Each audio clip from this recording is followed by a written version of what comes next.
best, girl. Yeah.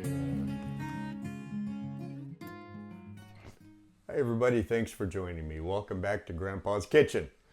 My good friend Karissa has encouraged me to make a video on kombucha, and I've got a batch that needs to be bottled up and a new batch to brew to take its place.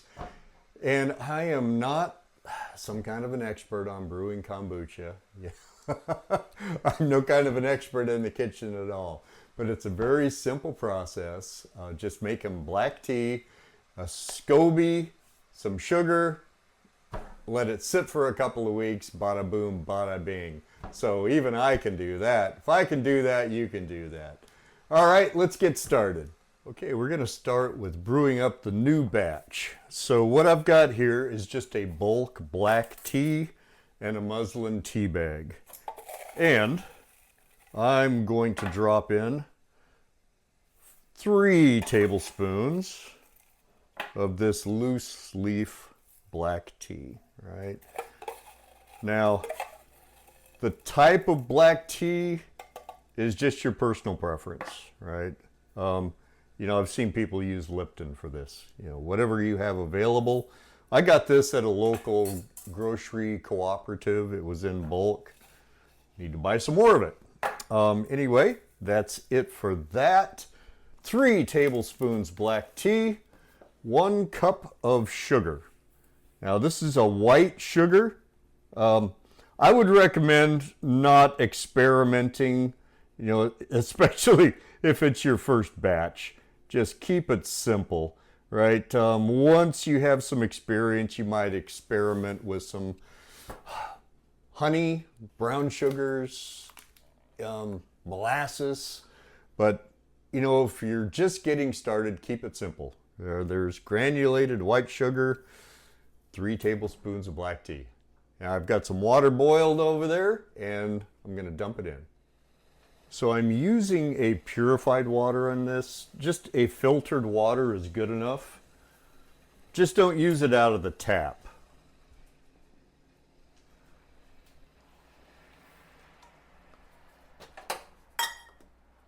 And bring that back up to a boil. Just stir to dissolve the sugar. All right, so I'm just going to shut that off and let it steep. Okay, so now that we've got the new batch going, we can start dealing with the old batch. I keep that here on the counter. What you want to do is just keep it dark, and I just wrap it up, and keep it on the counter because you want a even temperature, right? You don't want it getting too hot, you don't want it getting too cold. And I just cover the gallon jar with a paper towel and keep the paper towel in place with a rubber band. All right, so you've got to see this scoby. It looks gorgeous. Isn't that beautiful? My goodness. Now this can be divided up and shared with friends. I'm actually going to be giving a neighbor of mine part of this scoby when I get it all dealt with. So I'm going to get this thing out of there and show you what it looks like in a bowl, and then we'll start bottling this stuff up. So cleanliness is important here. Make sure that your hands are washed, that you're using a utensil that is clean. Well, this is going to come out in a couple of different pieces. All right, so basically that's the old scoby. And the new one kind of sank a little bit. All right, come on out of there. Here she goes. Got it. All right, so turn that around so you see the nice clean side. So that would be the top that's you know, closest to the air, right? All right, we're going to add a little bit of kombucha to that. Keep it covered up till we're ready to use it again.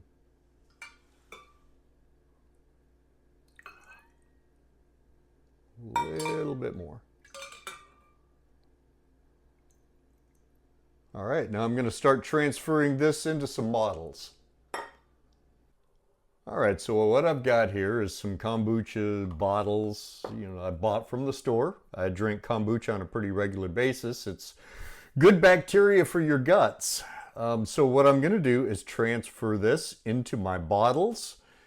And I'm using this 1 cup measuring cup to transfer it in here, at least in the beginning.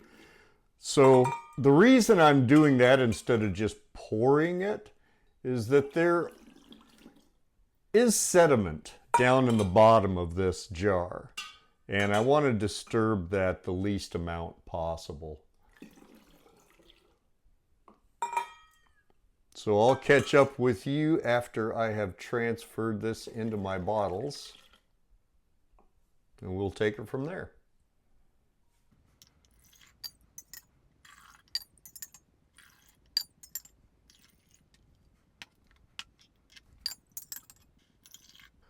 So what I've ended up with is 6 bottles of the kombucha, a little bit of the sediment kombucha down in the bottom, and 2 scobies. Now, if you don't have a friend who can give you a scoby, I know that you can order them online.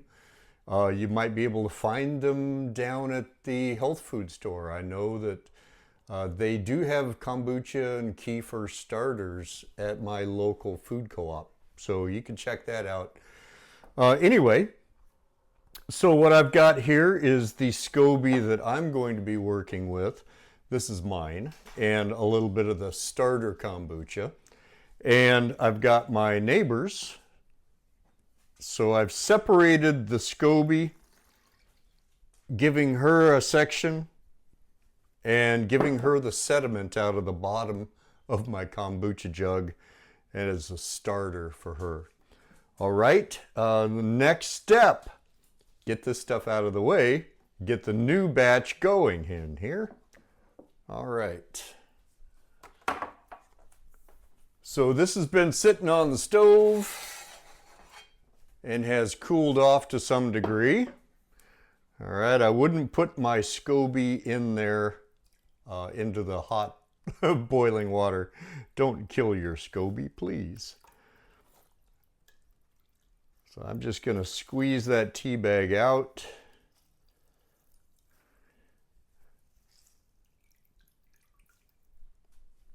All right, and pour this in. Carefully.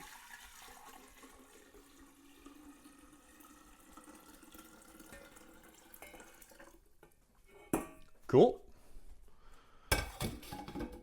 All right, I'm going to top that off with some filtered water that I picked up down at the store.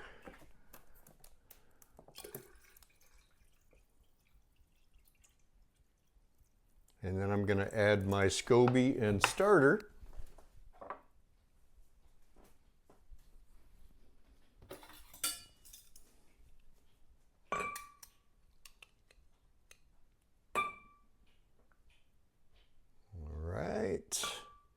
Get that in there. Get that in there. Now that's going to sink to the bottom at first, but it will rise as it ferments. A little bit more water to top things off.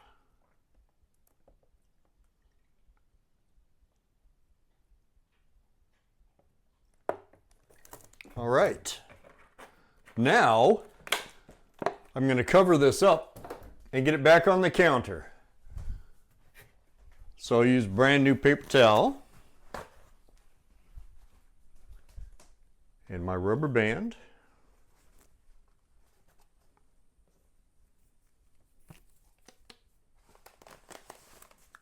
Wrap it back up in my dishcloth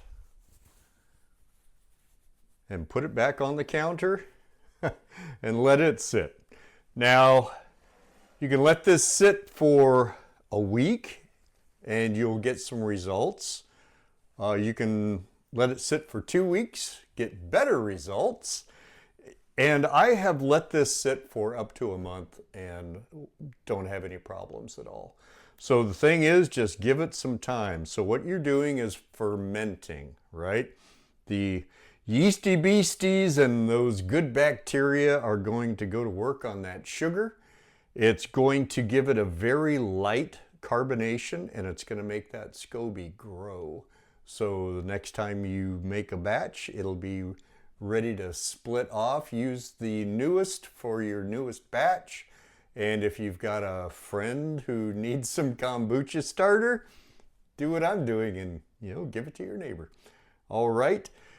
These guys right here, I'm going to let them sit for several days, and they're a little cloudy right now just because the sediment has been stirred. They will clear up. They'll get a little bit of sediment on the bottom. Very likely we'll get a clear scoby sitting on the top. So we get down. It's good for you. Good bacteria in your gut. Don't worry about it. It may be a little bit slimy or something, but it's a good slime. It's not a bad slime. All right, suck it down. All right, so I'm not the world's best kombucha maker, and I may have missed something. If you have any questions, be sure to leave me a comment. I'll do my best to answer it. You can go searching online. YouTube is going to have buku tutorials on making different kinds of kombuchas, and it's fun, it's easy, it's good for you, and good for the planet. All right, there you go. All right, well, that's it for Kombucha Making 101. Did you notice my shirt? You can go onto my website and get these for yourself. We have several different designs, some really cool ones of me and Summit by herself. I like this boring old guy. That's me. Anyway, until next time, brew some kombucha, take a hike, be blessed. I'll check in with you later.